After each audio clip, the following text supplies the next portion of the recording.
तूळ रास हा सप्ताह तुमच्या राशीला संमिश्र फळ देणारा असा जाणार आहे। बऱ्याच दिवसांपासून तुम्ही एखादे नवीन घर खरेदी करण्याच्या जर विचारात होता तर ते स्वप्न आता पूर्ण होण्याचा काळ आहे किंवा तसा योग आहे। नवीन गृह प्रवेश कराल आणि त्यामुळे घरातील प्रत्येक मंडळी हे तुमच्यावर खूप खुश असतील। घरामध्ये प्रसन्नतेचं वातावरण राहील। एखादे सरकारी काम बऱ्याच दिवसांपासून अडकून राहिलेले होते तर ते काम पूर्ण करण्यासाठी तुम्ही फक्त सरकारी नियमांच्या आधारानेच ते काम किंवा सरकारी नियम पाळूनच ती कामे पूर्ण करावीत। कारण असं आपण जर दुसऱ्या एका मार्गाचा अवलंब केला तर आपण भविष्यामध्ये अडचणीमध्येही येऊ शकता। त्यामुळे फक्त सरकारी नियमांच्या आधारानेच प्रत्येक काम तुम्ही पूर्ण करण्याचा प्रयत्न करा। स्वतःचा मौल्यवान वेळ व्यर्थ घालवत न बसणे हे तुमच्यासाठी उत्तम राहणार आहे। एखाद्या चांगल्या कार्यामध्ये स्वतःला गुंतवा। समाजकार्य करण्याचा विचार करा। वेळेचा उपयोग कसा करता येईल याचाही तुम्ही विचार करा। कोणतेही कार्य करताना त्या कार्याच्या मोबदल्याचा विचार करणे हे योग्यच आहे, परंतु अतिलोभ करणे हे योग्य नाही। जेथे अतिलोभ लालच असतो तेथे नुकसान हे असतेच। म्हणून जेवढे योग्य आहे तेवढेच घ्यावे आणि अतिलोभ करणे हे शक्यतो टाळावे। जेथे आपली गरज नाही तेथे जास्त शक्ती वाया न घालवणे हेच योग्य राहील। उलट जेथे आपली गरज आहे तेथे तुम्ही मदत करा, म्हणजे मानसिक समाधान मिळेल। आपल्या कुटुंबामध्ये थोडे ताणतणाव दिसण्याचा किंवा होण्याचा संभव आहे, तरी थोडंसं संयमाने निर्णय घ्यावा। मोठ्यांशी वाद करणे शक्यतो टाळावे, नाहीतर आपले नातेसंबंध बिघडण्यास सुरू होईल। प्रत्येक ठिकाणी जर ती नोकरीचे ठिकाण पण असेल तरीही किंवा घरामध्ये असो तरीही आपलं डोकं शांत ठेवा आणि इतरांचं बोलणं ऐकून घेण्याचा प्रयत्न करा। नेहमी आपलेच म्हणणे खरे असते हे सध्या तरी तुम्ही बाजूला ठेवा आणि दुसऱ्यांना पण बोलायला एक वेळ द्या किंवा त्यांचं म्हणणं ऐकून घेत चला।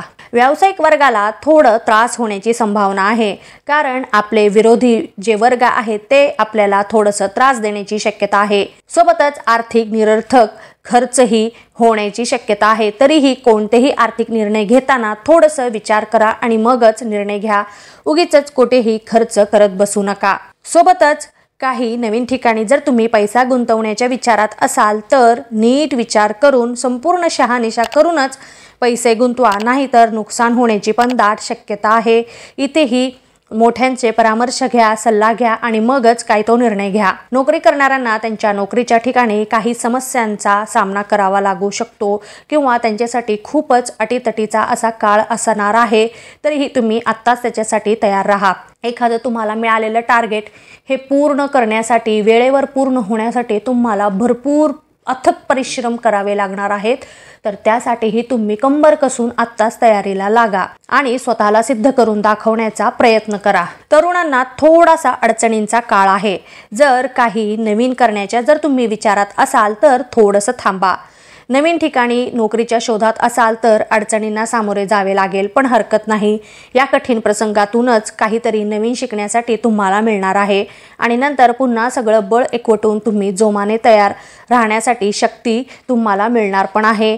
फक्त थोडासा धीर धरा। शक्यतो आता नवीन काही गोष्टी करण्यासाठीचा काळ हा योग्य नाही असं विचार करा आणि योग्य काळ आल्यावर तुमचे स्वप्न पूर्ण करण्याचा तुम्ही प्रयत्न करा। महिला वर्गाला खूपच उत्साहाचा असा काळ आहे, परंतु अतिउत्साहाच्या भरामध्ये स्वतःची काळजी घेणं विसरू नका।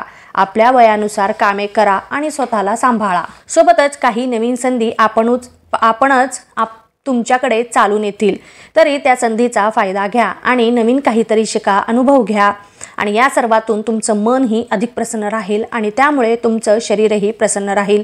घरातील वातावरण प्रफुल्लित होईल। सध्याचा तर सण आहे, सणाचा आनंद घ्या।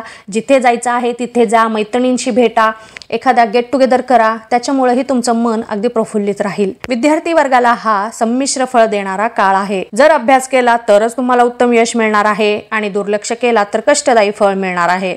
निर्णय हे तुमच्याच हातात आहे। स्वतःला सिद्ध करून दाखवण्याचा हा काळ आहे, तर सध्या तरी कंबर कसून तुम्ही अभ्यासाला लागा। सध्याचे दिवस हे अभ्यासाचे आहेत। परिश्रम केले नाही तर चांगले फळ मिळणार नाहीत, हे फक्त लक्षात ठेवा। ज्येष्ठ व्यक्ती वर्गाला हा काळ थोडा अडचण देणारा राहील।